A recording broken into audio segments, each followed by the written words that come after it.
Hello friends, through this video we will know about social constructivism. This theory is propounded by Lev Vygotsky in the year 1968. Let's know about the basic premises of constructivist pedagogy or theory. Premises means principles. Principles means those statements which are considered to be true. वो principles वो statements होते हैं जिनको हम सच मानते हैं.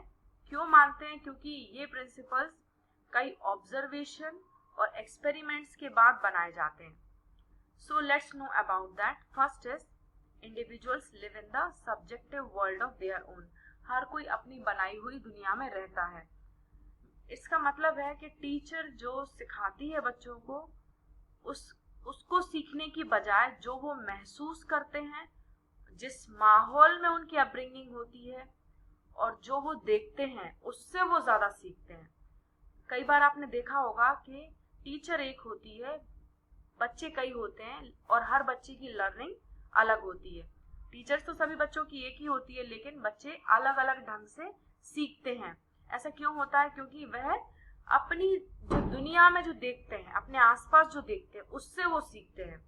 Next is learning is an adoptive process. बच्चे दूसरों से अडॉप्ट करते हैं. जो सिचुएशंस है उससे बच्चे सीखते हैं और जो भी वो देखते हैं और जो वो एक्सपीरियंस करते हैं उसके आधार पर वो सीखते हैं.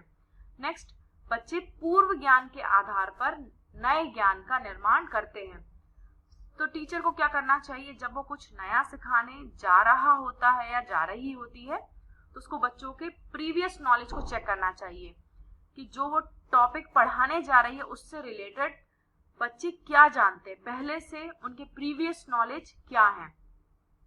Next is learning is enhanced by social interaction. जितना बच्चे इंटरेक्ट करते हैं अपने पीयर्स से, फैमिली मेंबर्स से और टीचर्स से, उतनी उनकी लर्निंग एनहेंस होती है. Next is learning is mediated through language. भाषा के माध्यम से हम सीखते हैं. बिना भाषा के सीखना पॉसिबल नहीं है, क्योंकि बाहर जो हम सुनते हैं वो किसी लैंग्वेज को सुन के हम सीखते हैं और जो हम सोचते हैं वह भी हम किसी लैंग्वेज में सोचते हैं. तो language is very much important for learning. Next is authentic learning task promote meaningful learning. जो एक्चुअल रियल टास्क होते हैं वह मीनिंगफुल लर्निंग को प्रमोट करते हैं. तो जो अनरियल जो टास्क होते हैं, जो जिनका ज्यादा इफेक्ट बच्चों पर नहीं होता है, उससे बच्चे ज्यादा नहीं सीखते हैं. And next point is very much known to you, that is जो हमसे कहा जाता है वह जैसा कहा जाता है हम वैसा रिसीव नहीं करते हैं. टीचर जो हमसे कहती है हम बिल्कुल वैसा के वैसा रिसीव नहीं करते हैं. Why? Because knowledge can not be transferred intact from one person to another. बिल्कुल हूबहू जो ज्ञान है वह एक व्यक्ति से दूसरे व्यक्ति तक हस्तांतरित नहीं किया जा सकता है. अब आइए हम वाइगोट्स्की के सोशल कंस्ट्रक्टिविज्म के मेन पॉइंट्स को या की पॉइंट्स को जानते हैं. पहला है, Vygotsky emphasised culture as the prime determinant of individual development. किसी व्यक्ति के विकास में कल्चर एक मुख्य भूमिका निभाता है. जो व्यक्ति की संस्कृति है वह उसके विकास में एक महत्वपूर्ण योगदान देती है, क्योंकि हम जानते हैं कल्चर में ही हमारी अपब्रिंगिंग होती है. कल्चर मतलब द वे ऑफ लिविंग.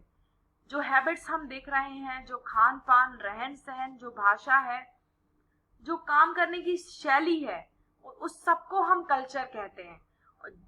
जिस कल्चर में हम पैदा होते हैं या हमारी अपब्रिंगिंग होती है वह हमारे डेवलपमेंट में एक इम्पॉर्टेंट रोल प्ले करता है. Next is situations and context play an important role in learning.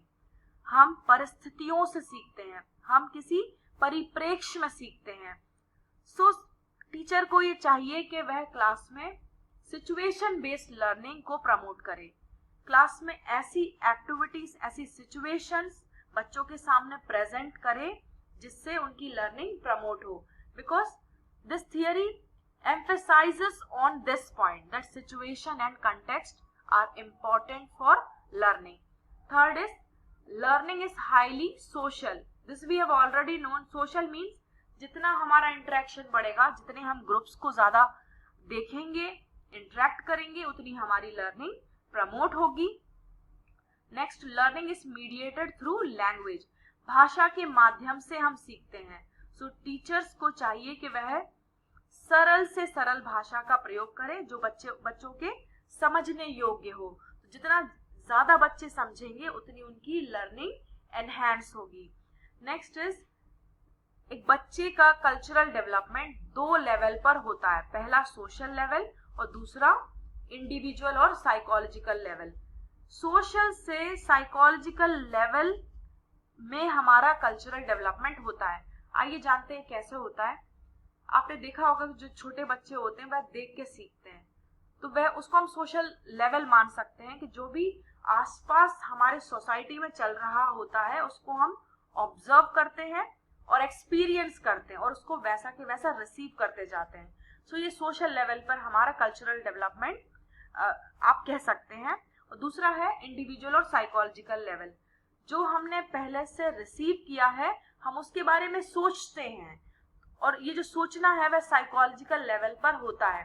तो पहला सोशल लेवल पर जो भी हम आसपास देखते हैं और उसको रिसीव करते हैं, that can be termed as social level. और रिसीव करने के बाद जो हम अंदर सोचते हैं और समझते हैं उसको हम इंडिविजुअल और साइकोलॉजिकल लेवल के रूप में समझ सकते हैं. अब आइए अब हम जानते हैं इस थियरी के एक बहुत ही इंपॉर्टेंट टर्म के बारे में, that is zone of proximal development. 3 zones बताए गए हैं वाइगोट्स्की के द्वारा. जो इंटरनल जोन होता है उसको 2 इजी जोन बोलते हैं, और जो बीच वाला जोन होता है इसको जोन ऑफ प्रॉक्सिमल डेवलपमेंट का नाम दिया गया है. और जो तीसरा जोन है, जो आउटर जोन है, उसको 2 हार्ड जोन के नाम से जाना जाता है. तो 2 इजी जोन मतलब वह जोन है जहां बच्चा बिना किसी की मदद के टास्क को परफॉर्म कर सकता है या सीख सकता है. और जो बीच वाला जोन है उसको हम ZPD या जोन ऑफ प्रॉक्सिमल डेवलपमेंट कहते हैं. प्रॉक्सिमल का मतलब होता है नियरर वन, और नियर जो भी हमारे आसपास हैं वह हमारे डेवलपमेंट में एक इम्पॉर्टेंट रोल प्ले करते हैं. या हम कह सकते हैं जो टीचर्स, पियर्स, पेरेंट्स, ये सभी हमारे आसपास होते हैं और ये हमारी लर्निंग में एक इम्पॉर्टेंट रोल प्ले करते हैं. इनकी मदद से हम सीखते हैं. It is the zone where child can do with help, जहां बच्चे किसी की मदद से टास्क को परफॉर्म करते हैं या कुछ सीखते हैं. इसमें ICT को भी इंक्लूड किया जाता है. ICT भी हमारी लर्निंग को फैसिलिटेट करती है. Now third, the outer zone is known as 2 hard zone. ये वह जोन है जो बच्चे की पहुंच से बाहर होता है. यह बच्चों की एबिलिटीज के बियॉन्ड होता है. अब यहां तक बच्चे कैसे पहुंचेंगे? बीच के जोन को कवर करने के बाद. यदि बच्चे को मदद की जरूरत है और वहां मदद करने के लिए कोई नहीं है तो बच्चा ये जो 2 हार्ड जोन है उस तक बच्चा नहीं पहुंच पाता है. अब हम जानते हैं इस प्रॉक्सिमल डेवलपमेंट को डिटेल में. Proximal development is a distance between the actual development level and the level of potential development under the guidance of more capable others. More capable others कौन है? टीचर्स, पेरेंट्स और peers को भी कह सकते हैं. And guidance of more capable other is known as scaffolding. जहां पर हम दूसरों की मदद से सीखते हैं उसको हम scaffolding भी कहते हैं. आइए scaffolding को हम डिटेल में जानते हैं. स्कैफोल्डिंग मतलब कि एक ऐसी प्रोसेस जहां टीचर प्रॉब्लम सॉल्विंग मेथड को बच्चों को डेमोन्स्ट्रेट कर देती है या किसी समस्या को समाधान करने के तरीके बच्चों को सिखाकर स्टेप बैक करती है या फिर पीछे हट जाती है, और जहां बच्चों को जरूरत होती है सिर्फ वही बच्चों की मदद करती है. सो स्कैफोल्डिंग का मतलब मैं फिर से बताती हूँ. ये एक ऐसी प्रोसेस है जहां पर टीचर तरीके समझा देती है लेकिन बच्चों को स्वयं ही उस तरीके को या उस मेथड को अप्लाई करना होता है अनफेमिलियर और न्यू सिचुएशंस में. और जहां बच्चों को टीचर की जरूरत होती है टीचर सिर्फ वही बच्चों की मदद करती है. टीचर एक यहाँ पर फैसिलिटेटर का रोल प्ले करती है. अब कंस्ट्रक्टिविस्ट क्लासरूम के बेसिक प्रिंसिपल्स को हम जानते हैं. यहाँ पर 5 बेसिक प्रिंसिपल्स होते हैं. आइए एक एक करके इन सभी को जानते हैं. पहला है teacher seeks and value students point of views. Constructivist classroom में टीचर को ये बेसिक प्रिंसिपल जरूर फॉलो करना चाहिए।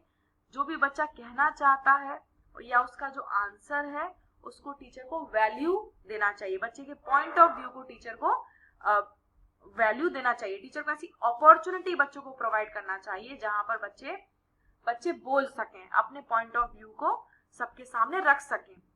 तीसरा सेकंड है classroom activities challenge students assumption. ऐसी क्लासरूम एक्टिविटीज को कंडक्ट करना चाहिए जहां जो स्टूडेंट्स के अजम्पशंस और मिसकंसेप्शंस को चैलेंज करे। लाइक बच्चों को एक्सप्लोर की अपॉर्चुनिटी प्रोवाइड करना चाहिए। जो 5E model of lesson planning है उसमें आप जानते हैं कि जो सेकंड लेवल है उसको हम एक्सप्लोर कहते हैं। वहां बच्चा खुद एक्सप्लोर करके सीखता है।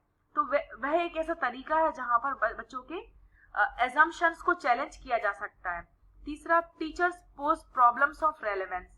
टीचर ऐसी समस्याओं को बच्चों के सामने रखती है या रखता है जो बच्चों की रियल लाइफ से रेलेवेंट हो, क्योंकि जो भी अनरेलेवेंट कॉन्सेप्ट्स होते हैं वह हम कई बार नहीं सीख पाते हो या सीखना नहीं चाहते हैं। यदि रेलेवेंट प्रॉब्लम्स होंगी, रेलेवेंट सिचुएशंस होंगी तो बच्चे जरूर उनको सीखना भी चाहेंगे और उसमें इंटरेस्ट भी लेंगे। Next, it adapts curriculum to address students supposition।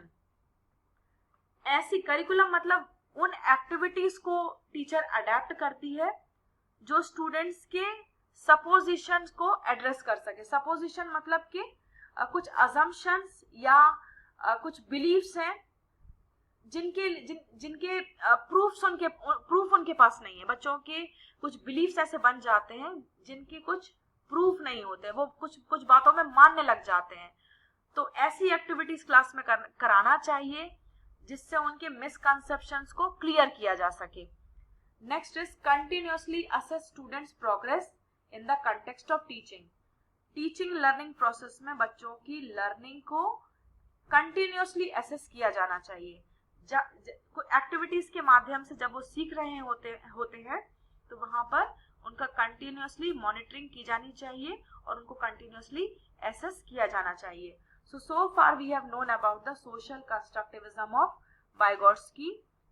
Some main points are like, first, interaction is important, language is important, situation, context is important, and one more point is there, that is meaningful learning or authentic tasks are important for meaningful learning. Thank you so much.